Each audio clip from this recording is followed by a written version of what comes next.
Welcome to another episode of Well-Adjusted Mama. I'm your host, Dr. Laura Brayton, and today's guest is Morgan Rysdon, speaking on the Alexander Technique for pregnancy and beyond.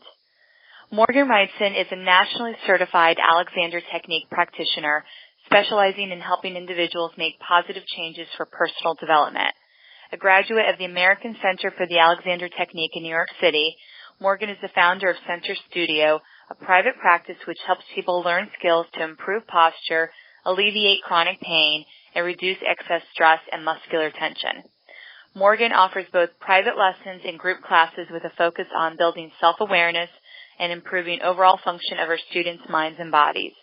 Trained through the National Parkinson Foundation's Allied Team Training for Parkinson's program, she teaches at the JCC Manhattan's Wellness Program in association with NYU Langone's Parkinson's and Movement Disorders Center. As a mother, she has had firsthand experience watching the Ease children display when learning to crawl and walk. It is this natural way of moving, easy and pain-free, that Morgan is helping her students regain. For more information, please visit her website at atcenterstudio.com. Welcome, Morgan, to the show. I'm so excited to have you on today. Thank you for having me. So today we're going to be focusing on your specialty, which is the Alexander Technique, and specifically how it can be valuable for women of childbearing age. And so I'd love for you to start off with just sharing with our audience a little bit about who you are, how you got interested in becoming an Alexander Technique practitioner. All right. Well, my experience starts over half my life ago when I was studying to become an actor, actually. So I was in college with a specialty in the theater, and my movement teacher, who was also an Alexander Technique teacher, took our class through a movement exercise that was based on the Alexander Technique. And I remember he took us through this exercise where we had lifted up our arm in space in front of a series of mirrors. And after about 5 minutes of moving our arms up and down using conscious thinking, my right arm was significantly longer than my left arm. And I thought to myself, okay, this is very bizarre. I don't know what really happened just now, but why is my right arm inches longer than my left? So that initially sparked my interest and curiosity, and I started studying with my teacher. So as I began to take lessons, I started to notice that every time I worked with my teacher, I left my lessons feeling a lot calmer and lighter, taller, and my anxiety seemed to be literally gone. So it was this whole course of studies that really got me thinking, at some point I need to investigate this further. And then fast forward to years later, when my husband went back to get his master's, we moved to the East Coast, and I thought now might be a good time for me to pursue the Alexander Technique. And once I started my training, I quickly learned that helping people learn this technique and apply it to their daily life was really my calling. So I became very interested in the benefits that my students were starting to see, and I never really looked back at the acting career. So that's initially what got me studying the Alexander Technique. Mm-hmm. And I know that a lot of actors have utilized the Alexander Technique to help with their performance, like on stage, correct, movies. Yeah. Yes, I think it's probably best known in the performance art community. In most institutions, performance art curriculums include the Alexander Technique. So at Yale School of Theater and at Juilliard, they often include it because performers, by the nature of their profession, are expected to be able to have a healthy body in order to perform. So it's a part of the curriculum. It's very well utilized for musicians, singers, actors, dancers. However, personal practice, I actually don't see a lot of performers. I see a lot more of individuals who are dealing with maybe it's aches and pains or are looking to improve their posture.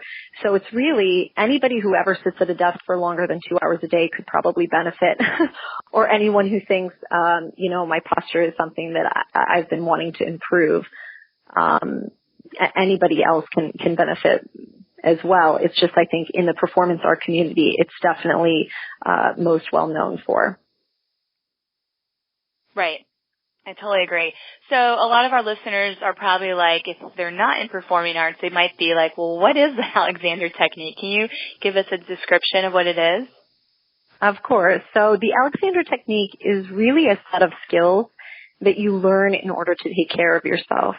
We also refer to it as kinesthetic re-education, and thinking of it as re-education because as babies, which a lot of the listeners are either going to have or have, babies they move naturally. They have what we would call very good use of their body. It's well organized. They move with grace and ease, and babies have good posture. You know, I have a lot of students who will talk to me about thinking that they need to work on their core, or they have to take a Pilates class to really bring themselves up. But I remind them that babies usually have these nice round stomachs, and yet their spines are beautifully erect and they don't have difficulty, moving through space. So an Alexander technique teacher looks at how you use your body every day, how you sit, how you stand, how you move, and then we find ways to improve these movements. So to eliminate any sort of excess tension or compression, strain or stress on your muscular skeletal system, and then to improve the way that you're using your body. So how to improve your posture, and basically teaches you how to change the way that you react to doing something. So this can also be very, very helpful, which it was for me in my case with being related to stress and anxiety. So noticing that you have habitual patterns on the way that you react to stressful situations and what might happen in your body as a result of that. Right. So I think it's so fascinating, and it's something that is so important because as a chiropractor, I know that posture impacts the function of the nervous system. So this type of work by improving posture is actually going to also improve nervous system function. Correct, for sure. Mm-hmm. And that's actually something that a lot of people are surprised about, the fact that they can grow inches. I've seen it in a lot of my students where they say, oh, I grew an inch, or I grew a quarter of an inch. And those inches were always there, but it's the way that we end up, sitting, or the way that we end up walking every single day, that if we are not mindful of how we're doing those activities, we start to compress the spine, we start to compress the body, and then muscles take over. So we're unconsciously using ourselves in a way that is continuously practicing the tightening and strain of certain muscles that then can have, in some cases, an even larger effect than just the posture. It can lead to, as back problems, neck pain, shoulder problems, or even things like repetitive stress injury. So posture, while it sometimes seems quite easy, can have a really big effect on the overall body of individuals.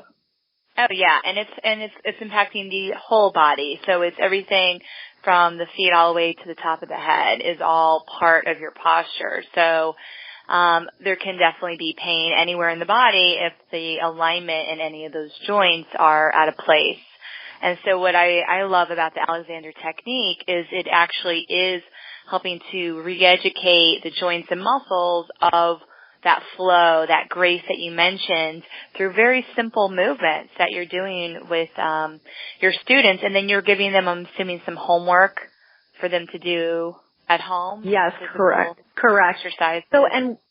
Correct. And so when I'm working, especially with women who are, let's say they're pregnant, or, even if, let's say that they're trying to conceive, looking at the habits that they might have and trying to find ways in order to make things easier for themselves. So just to give an example, perhaps I'm working with somebody who's trying to get pregnant, but there's a lot of stress and anxiety around that. They've been taking different measures and they still have had no luck.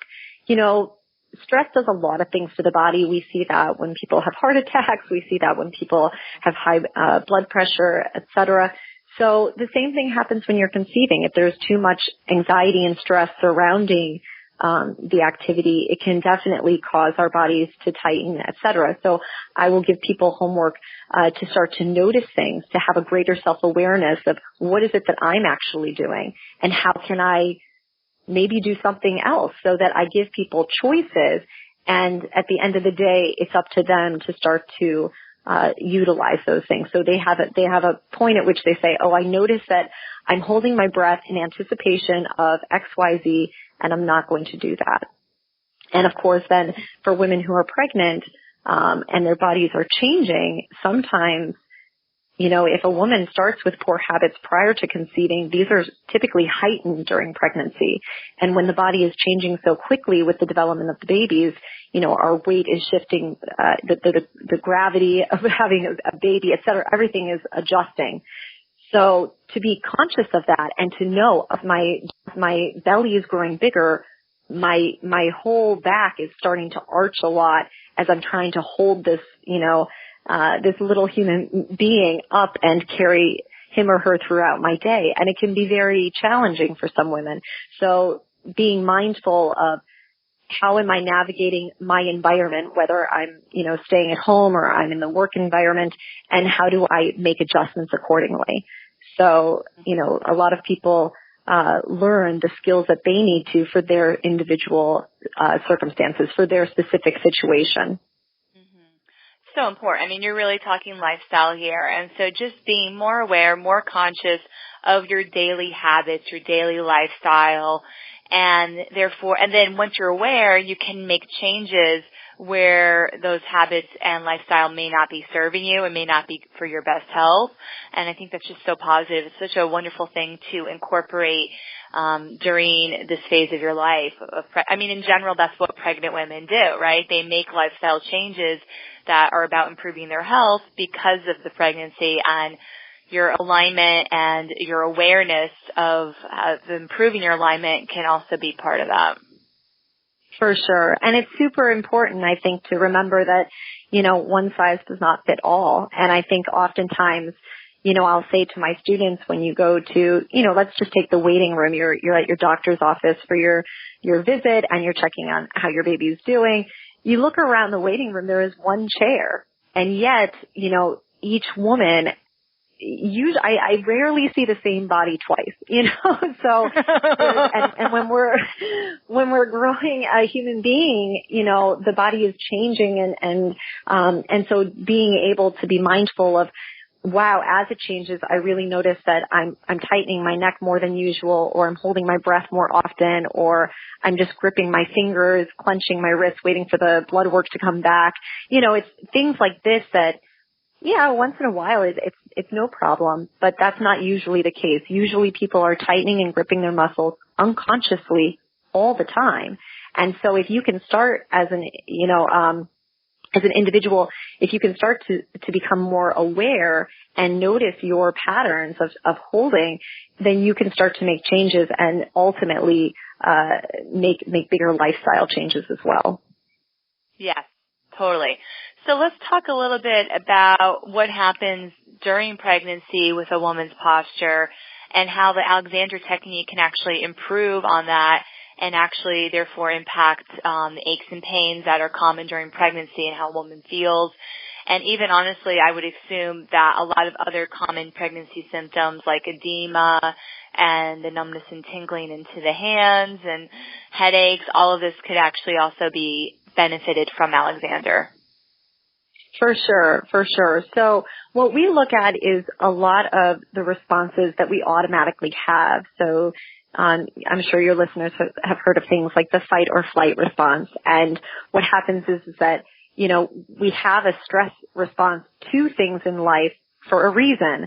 And it's often going off all the time unnecessarily. So in regards to posture, now we do it automatically. We hold ourselves up all the time. But if you stop long enough to look at, how am I holding myself in this grocery store line? Or how am I sitting here waiting to go into my doctor's office? You start to notice that there's patterns, that things that you do in one scenario, you probably do across the board. And so when we stop and pay attention to these startle patterns, as we call them, we can start to change our responses to situations. So noticing that the neck muscles are tightening, noticing that our shoulders are rising, that we're arching our back or we're holding up our chest. We look at what an individual does and then we give them alternative solutions. And what ends up happening is that if somebody feels like, oh, I'm sort of gripping here or there, they can usually avoid pain because they're listening to their body in a much greater way than what they normally would do. So I often am telling people that pain is really the only way that the body has to. And typically people wait until it's so painful that they start to notice. Where in an ideal world, you would notice, oh, I'm sort of sore in my hand and I've been, doing a lot of unpacking or prepping of this nursery or what have you. And I'm noticing that these boxes are just really heavy. Maybe I should stop and take a break. So I also think of it as having some common sense about limitations and knowing that, yeah, maybe 2 weeks ago I could have done it, but 2 weeks ago my body was a little different. And that really goes across the board if you're pregnant, if you're a mother, or even if you're trying to conceive, let's say. It's just being more mindful of how you're using your body all the time and making adjustments in a moment-by-moment basis. Morgan, I'm so glad that you pointed that out because our bodies are, all bodies, whether they're pregnant or not, are constantly evolving and changing and making new cells and cleaning up dead cells. And so we're literally just living, breathing changes throughout, right? Like it's not a static slab of meat that's walking around. Correct. So things are constantly changing and evolving, and we have the opportunity to continue to get healthier and make more healthy cells and heal and repair tissue and other areas and organs that are damaged. But if we're doing an action or taking, being exposed to a chemical or whatever, that's going to be creating ongoing stress and damage to our body, then we want to have an awareness of that and therefore make a change, because not changing is just going to continue to give the same results. And the body will, adapt to its best ability, but eventually it gets to a point where it hits a breaking point, and that's when people typically will start to feel symptoms that could have been prevented by just being a little bit more in tune with what's going on in the body. Of course. And, I tell people all the time, typically when someone sees me, pain is a great motivator, as I'm sure you know, as a chiropractor, for people to actually make an appointment and come in. But, so when I'm seeing people, depending on the individual, sometimes there's a great deal of pain in a certain part of the body that they really want to start to address. And it's important to remember that there's a whole person. And so, my practice comes from sort of this positive angle where I try to say, okay, well, what is working? What do you think that you have happening right now in your body that's functioning at its best? And we can go all the way down to small things like you don't have to think about breathing on a regular basis. It just happens automatically, so you stay alive. Pretty amazing when you think about it, So there's all of these parts of our body that are functioning optimally, and I think our expectation of ourselves is if I've been able to sit at the computer and cram out a report one night doesn't mean that I should be doing that every single day, 8 hours a day, 40 hours a week, et cetera. And really being able to know that, our body has limitations and not waiting until it gets to the point where we've passed that threshold, like you said, where the pain becomes so damaging that then it's a real big problem. Yeah. So I love, we're talking mindfulness, we're talking self-awareness, we're talking consciousness. These are all really great qualities that all of us can learn to practice and become more skilled at. It's something that you mentioned that, children innately have it. It's something that we're all born with, and it's something that a lot of us tend to forget as adults, but it is something that we can put energy and focus around and get better at. So, and I think it's just helpful for all of us to be that way. So I'd love for you to talk a little bit about how the Alexander technique can actually help with that mind-body connection and specifically how that can be really valuable for childbirth. Oh, yeah. Well, especially, the mind-body cannot be separated. Right. To begin with, it's interconnected, it's interdependent, and no matter how much sometimes we want to separate the two, it's impossible. So every thought affects our body, whether that's a conscious thought or unconscious. And I have had my share of students who will challenge me and say, well, how can I just think that? And how will that make my back better? And, I will bring up examples. Well, what happens if I embarrass you in a room full of 100 people? What happens to your cheeks? And they'll say, oh, well, I blush. Okay, well, you didn't tell your body, send blood rushing to my cheeks to show Morgan that I'm embarrassed. It just happens. So there is I think, a very underutilized, underappreciated tool that everybody has, which is our thinking. The potential to change our body by how we think about ourselves and how we're thinking about, where we are in space and what's happening. And it doesn't mean that every thought has to be amazing or great, but that it's a conscious thought. And equally, everything happening in the body affects the mind. So, if you have injured something, or in the case of women who are, let's say, trying to conceive and having difficulty, or let's say are pregnant but are feeling a lot of anxiety and stress towards the delivery or labor, those things, can affect the body and vice versa.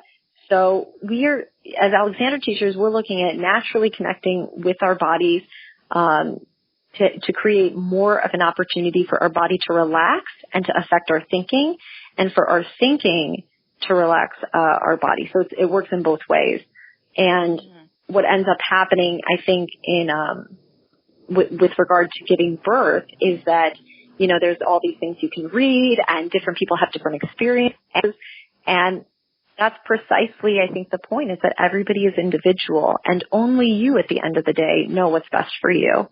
So if you have a greater self-awareness of what's happening in your body, you're going to be able to listen to that. And an example in my case is when I was pregnant with my daughter, I knew very, very early on. I said, I told my husband, I said, I think I'm going to give birth early. I have this feeling. And, he brushed it aside. And then, of course, I was on bed rest, and that was very unexpected. And I said, well, I don't think she's supposed to come at 20 weeks. I don't think that's the early. I think, I kept saying 35, 36 weeks. And of course, when it was all said and done after my bed rest, I gave birth at 36 weeks.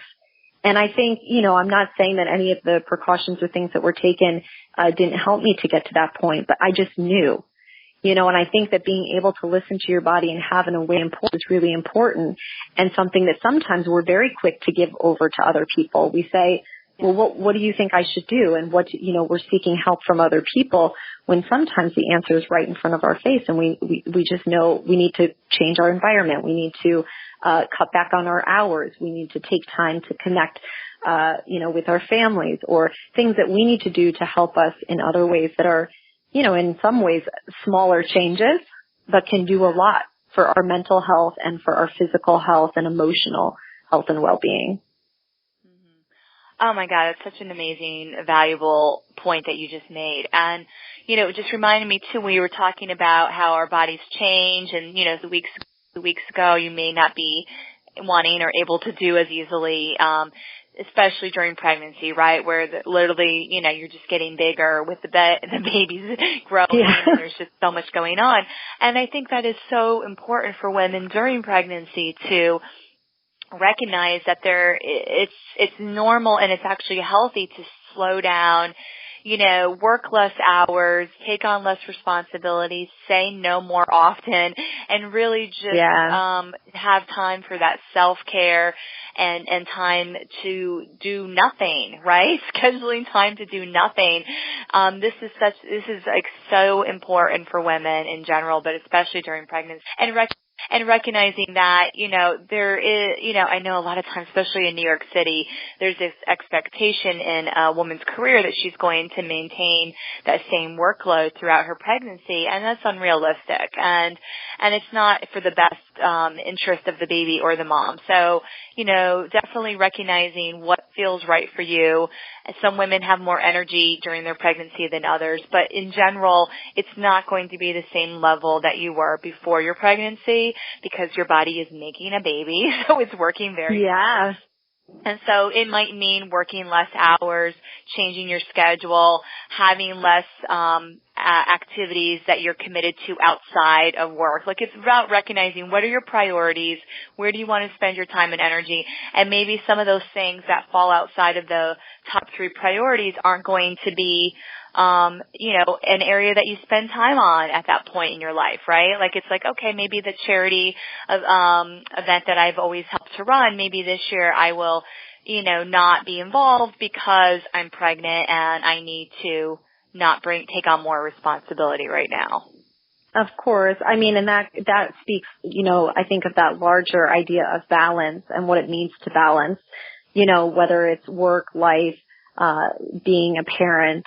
And it's delicate. It's the same thing with anything, is that things are always going to be changing, and our ability to make changes, every moment, we call that presence. We talk a lot in lessons about being present and mindful of what's happening and being able to adjust accordingly. And sometimes that means making quicker, shifts to something that we weren't expecting. And then, at the end of the day, I like to think, especially with women who are, either pregnant or about to give birth, it's cutting yourself some slack, being the first person to give ourselves a break. And I think very often, especially with women, I actually rarely see this with men. We're the first to kind of criticize and to judge ourselves and sort of, use that S word that I dread, which is I should. I should be doing this. I should be doing that. And I just, to me, I think, well, yeah, I could, but I didn't. Now what? I made a conscious choice not to. Correct. So, I'm not going to feel guilty about it. For sure. And sometimes, people want you to take that time off or take a rest and make the changes that you need, and not always and that's okay. Yeah, exactly. But I think it's being able to at the end of the day, you're the one who has to deal with if you've got backaches, or if you've been on your feet too long, or if you've been, compromising because you've got these deadlines that nobody else, can meet except for you. And I think being able to listen to what your body needs, because you've become more conscious and aware of what's happening, you'll be able to stop at that breaking point and say, you know what, I can take care of this, but I need another week. It's simple things like that sometimes, we don't realize how many choices we have available to us. It's like, I only have one way, and it's the way I've always done it, and this is it. And so to use an analogy, I'll talk about what I say to students in my lessons. I say, how many different ways are there to walk? And students usually scratch their head and say, well, what do you mean? And it's like, well, let's take it at the very basic level. Tempo. You could walk fast or you could walk slow. You could walk forwards. You could walk backwards. You could walk side to side or at a diagonal. You could walk in a circle. So it's starting to break it down and see things as, wow, I actually have a lot more choices accessible to me than I normally thought. But because when I hear the word walk, I just think move my feet one in front of the other forward, and it's the way I've always done it. We don't realize all these missed opportunities for other options. And so that analogy is sort of works across the board for all things. It's, how do I make more space or time available in my schedule for self-care? It could be, well, yes, you've always done this, that, or the other, but could you do this every other week? Could you ask for help? Could you, could you team up with somebody to say, listen, we will both get together and our children will play and you can get some housework done and I can send out some emails.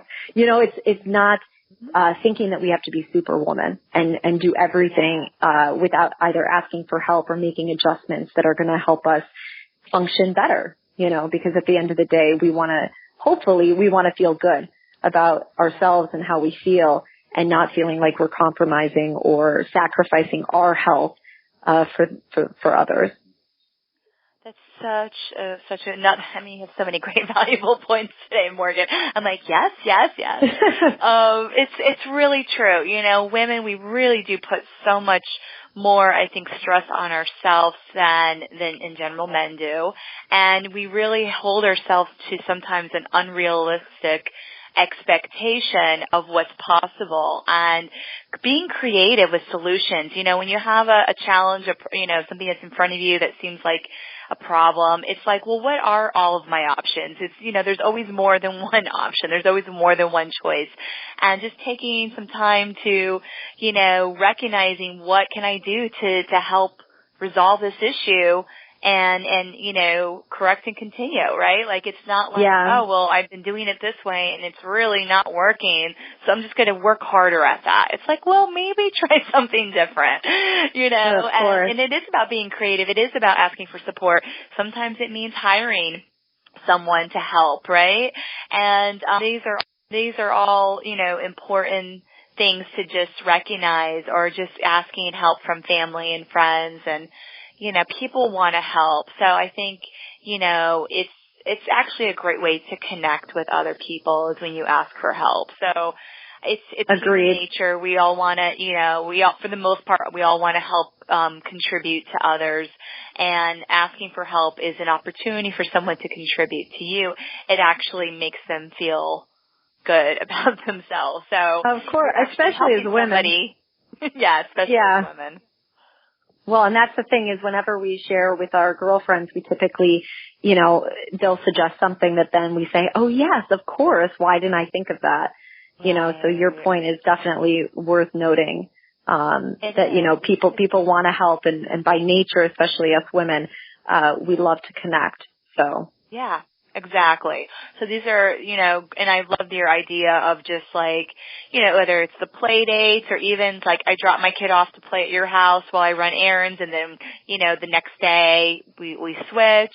There's so many different ways. I mean, there's more and more now, I think, communities forming of like-minded moms that are about, sharing the load, so to speak, of childcare or cooking or other types of responsibilities where one woman doesn't, because that's how it used to be back in the day, right? Like, it takes a village. It takes a village. It wasn't one woman doing everything for her family. The women would literally share those types of tasks, and it took the stress off of the whole community, and the community was, functioning better, because then when these women are feeling supported, how is the family going to feel? The family will feel supported and feel, that everyone benefits from that. For sure. Agreed. Yeah. Totally. So, I also was hoping you could talk to us maybe about a woman in your practice that you worked with during her pregnancy, and kind of like what her experience was doing the Alexander technique. Yeah. So what's interesting is there's also, which I want to highlight, preconception, because I do actually find that I'll start with a woman preconception, then maybe she'll get pregnant. I've also had some women who have miscarried. So I think it's important that there's different, of course, there's always differences with all these scenarios. But for example, just taking preconception to begin with, I know that nowadays it seems that there is a lot more conversation happening about this, but I think there's a lot of guilt and a lot of frustration that surrounds difficulties getting pregnant, especially when you've got things like Facebook and Instagram, where all of a sudden everybody and their brothers, sisters getting pregnant, and about it, and it just seems like, what's wrong with me? Why am I falling short? And these kinds of thoughts and these kinds of feelings can definitely start to affect the body. And what happens to the body when they have these kinds of feelings of stress and frustration, is that we often tighten. We've got, it can lead to feelings of being overwhelmed, or we can get exhausted because we keep getting these tests done over and over and over again, and it seems not to be working. And that kind of thing, from my experience and from what I've witnessed, does not really help with making a baby. Of course, to what everyone believes. It's like the more stress and pressure we put on, becomes really challenging. So what I have done when I've worked with individuals who are trying to conceive is just reminding them about the patterns of what this thinking leads to. So when I feel this way, then what do I notice, and what do I notice, and sort of tracking down the spiral that happens and being able to come back to the present moment. Because ultimately, these kinds of feelings, they don't really help. I'm feeling anxious and nervous. I'm holding my breath. And how does that affect my body? Well, now I'm tightening up and I'm not really letting the juices flow, so to speak. So I work a lot with, and I say women because there's not, I'm not taking one specific woman in mind in this case, because I treat them in this scenario. All these women learn the same skills, but how they apply them can be different. And when it comes to dealing with somebody who is, say, prenatal, pregnant, and they're getting ready, I look more at teaching them ways to really handling the altering of their center of gravity. So it starts off with, I know I'm pregnant. Nobody else knows I'm pregnant.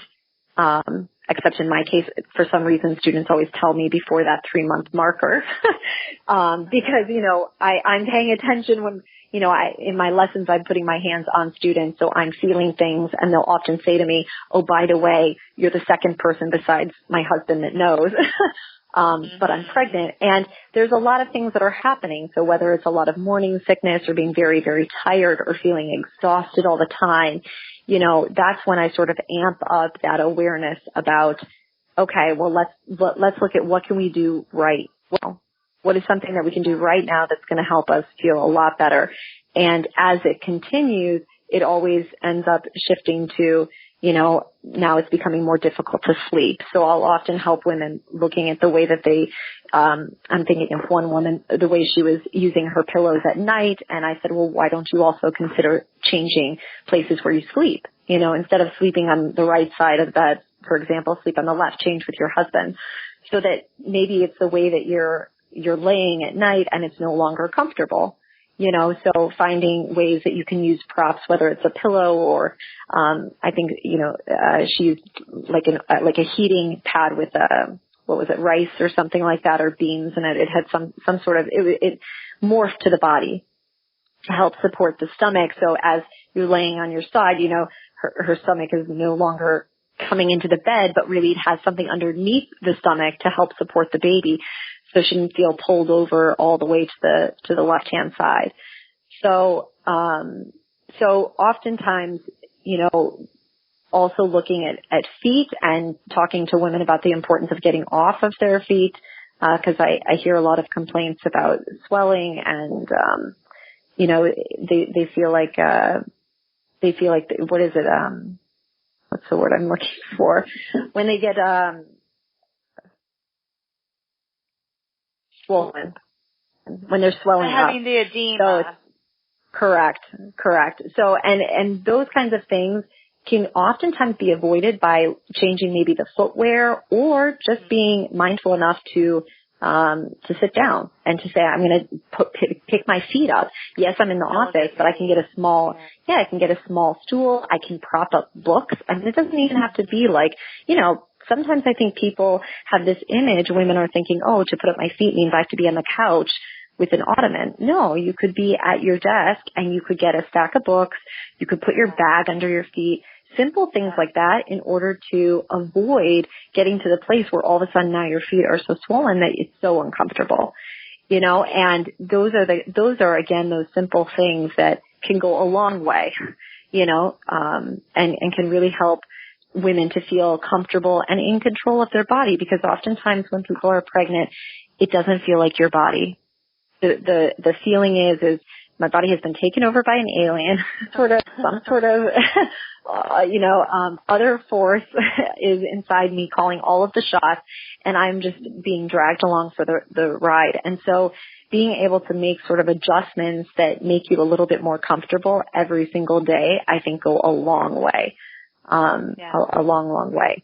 And, of course, in my own experience of practicing the Alexander when I was pregnant, like I mentioned earlier, I was put on very sudden bed rest. I was headed to Chicago for a baby shower, and my ultrasound technician said, "Oh, you're not headed anywhere except maybe the hospital." And I said, "What do you mean?"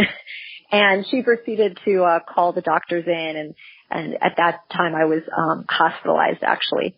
So this all of a sudden put a big wrench in my plans, because in my brain I thought I'm going to be teaching until I'm about to give birth, maybe at 36, 37 weeks. I had this idea about how I was going to spend my time pregnant, and all of a sudden it really was, it was turned upside down, and I felt a lot of emotions about anxiety and stress, and I think that had I not had the skills as an Alexander teacher, I could have even fallen into depression, actually, because it was very, I'm an active person, and it was just not, when people talk to me about sitting at home and binge watching shows, I always joke, what show is that? I mean, I'm really not, I don't sit around a lot. I like to be active. I go for walks with my dog every day. I like to go to the gym. I'm constantly moving. So somebody telling me that I had to sit either on my couch or in my bed was very confusing to me. I thought, what is this, 1680? Like who doesn't leave their, what kind of diagnosis is this? And so it was very jarring for me to learn that I wasn't going to be able to go anywhere or do anything. And so I practiced what I know about the Alexander technique, which is, being able to calm down my nervous system and remember where I am right now. So I said, okay, well, right now I'm actually just sitting in my doctor's office, and I cannot do anything. My shoulders coming up to my ears does not help me take in this information, does not help me cope with the situation. Me tightening my neck does not make it happen faster, and then really starting to appreciate moment by moment things that were happening. So I enjoyed looking up recipes and then telling my husband what to get at the store and having him bring me stuff so I could help make dinner, but from the couch. So it's, again, getting creative about the circumstances instead of what I think, 15 years ago, I probably would have just slipped into depression and felt really bad for myself. I think I would have, that my old self would have just, I think, lamented, and I think I probably would have withdrawn. And instead I, emailed everybody I knew, and I said, when can you come over and visit me? I want to have you over for dinner. My husband's going to make something great, or we're going to order food. That's like your husband. So yeah, no, he's a superstar. But the point is that I reached out and I said, please, come and visit, spend time with me. So each week I had, 2 or 3 friends who were coming over to visit, or my mom was picking up stuff to help me. Dinner over, yeah. Yeah. No, people were, I even had students who were calling me up. I'm stopping at Whole Foods, Morgan. Do you need anything? So I just there was a lot of love. And again, it reminded me of, the importance of being able to remember where I am, right now and what's going to be most helpful. Because feeling sorry for myself, well, every now and again, it can feel good to eat, a pint of Ben & Jerry's. You don't want to do that every day. Like, no. Not every day. So, yeah, so that was really, for me, something that now, I work on. And I have, one woman who I'm thinking about after pregnancy who, she had postpartum depression. She was very disconnected from her son. And in her case, I could relate, because I said, I think these were kinds of feelings that came up for me when I was on bed rest, even though I call it like prepartum depression. In her, it was the opposite. And so, her and I worked a lot on, we call it the whispered R. It's a breathing technique that Alexander teachers use, and we focus more on the exhale. Inhale. And so this technique sort of tricks the body into remembering what it's like when it's at a state of calm and relaxed. And I think in her case, this woman really found that the minute she started to feel disconnected, she was holding her breath, she wasn't present, her mind was kind of anywhere but where it needed to be. And so she used her breathing to kind of remind herself of where her body was in space and what was happening. And, you know, it took a while, as does most things in life. But eventually I think she really started to find herself again as a result of being able to kind of come back to her breath. It was something tangible that she could identify. She didn't have really an emotional attachment to her breathing. So it was helpful in her case. Morgan, thank you so much for sharing that personal story. I mean, I think that was just like really an amazing example of the power of conscious thought and being mindful and present, and despite the circumstances that are in front of you. And, you know, you gave an example of how your body could have gone into that fight or flight place, right, when you were getting the ultrasound done, but you were like, that's not going to serve me. I am not being chased by a tiger at this moment. And instead I'm going to breathe. I'm going to even be more aware of my breath and calm my nervous system so that I can actually hear what the doctor has to say.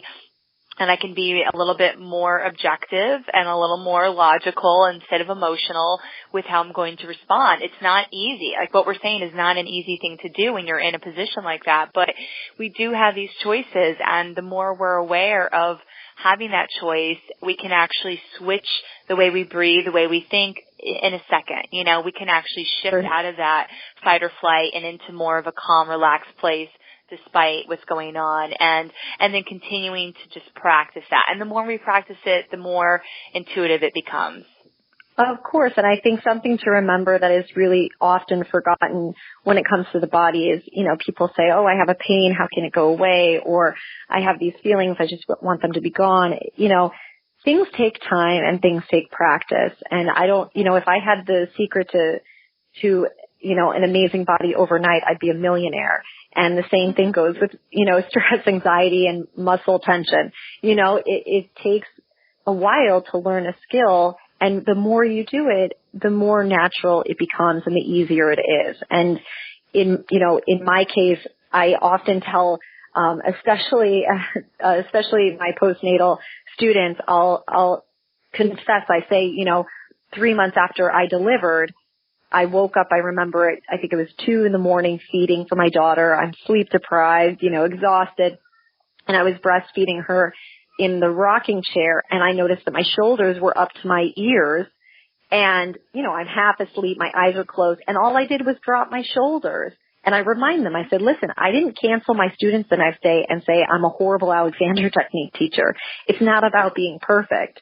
You know, It's about when you notice, you can make an adjustment. And sometimes you go throughout a day or an event and you don't think about any of these things, and that's okay too. When you can and when you notice, and hopefully when you need it the most, is when you'll pay particular attention. You know, until these things at least become part of who you are and sort of second nature. So I remind people that at the beginning, you know, anytime you were in driver's ed, you looked at the car and, you know, there's a steering wheel, there's a rear view mirror, there's, you know, you've got a blinker, you've got all these, like, and the brakes.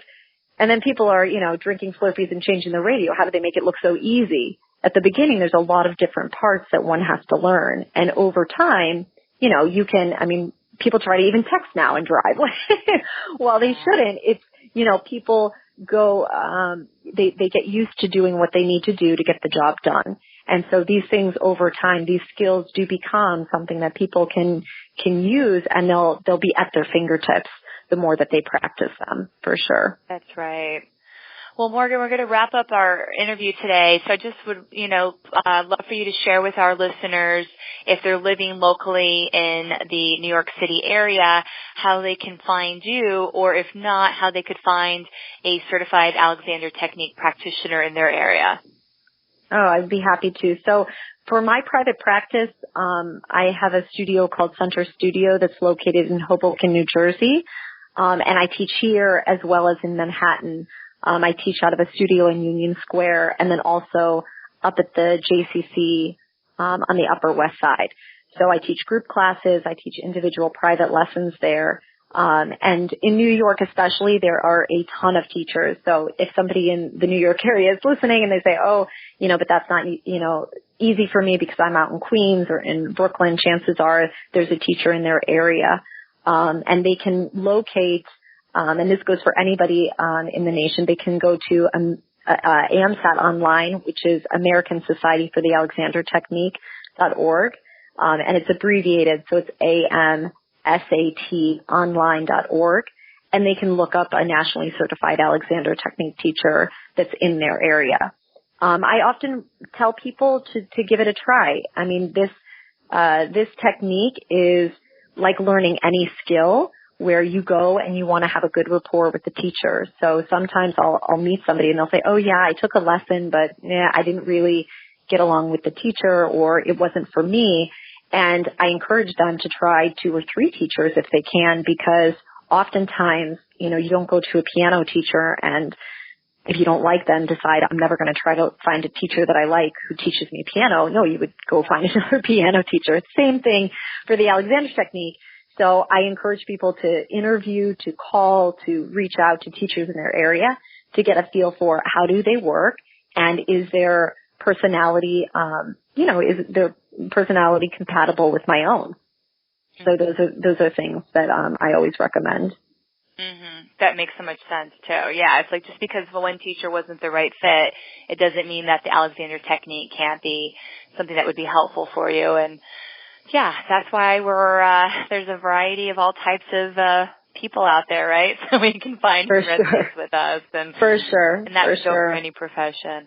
So Morgan, once again, thank you so much for coming on Well Adjusted Mama today and sharing your passion and wisdom for the Alexander Technique. Of course, my pleasure. It was a pleasure. Thank you for having me.